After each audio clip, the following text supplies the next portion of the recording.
Well, speaking of somebody who's not going to Netflix and chill, is the folks who put better laundering money into the BLM label. And as some of us said at the time, this was not a legitimate civil rights organization. This was an organization that was not rooted in the Black community, not rooted in the Black church, not rooted in the Black business community, not rooted in the Black civil rights lawyer community. And I mean the legitimate ones, not just the grifters and ones who want to get on TV. There's a lot of people who do very good work in that community, but you don't hear about them much because they're not, trying to, basically run around and grab a lot of press conferences, like certain, Ben Crumps that might come to mind. But so it turns out BLM, of course, is Better Laundering Money is their real name. They're all suing each other now for the degree of fraud they committed. They basically took all the donations and ran away with it.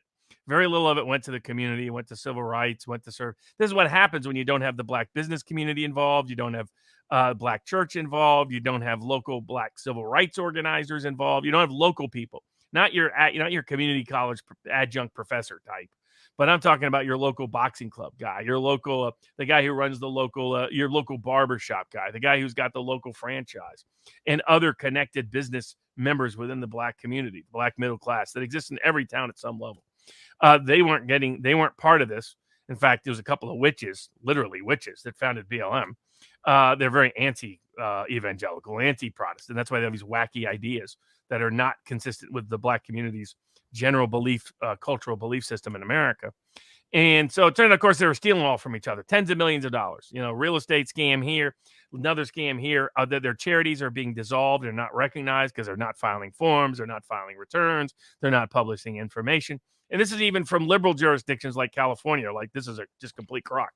So BLM got further exposed this week, which is deservedly and justifiably so.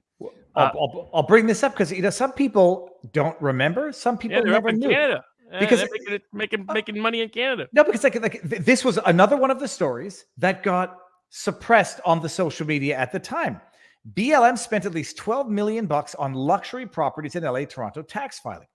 Let's see here. Black Lives Matter spent millions on luxury properties in Los Angeles and Toronto, according to in Canada. Toronto-based nonprofit M4BJ, that's a very bad acronym, purchased a 10,000 square foot downtown property for the equivalent of $6.3 million.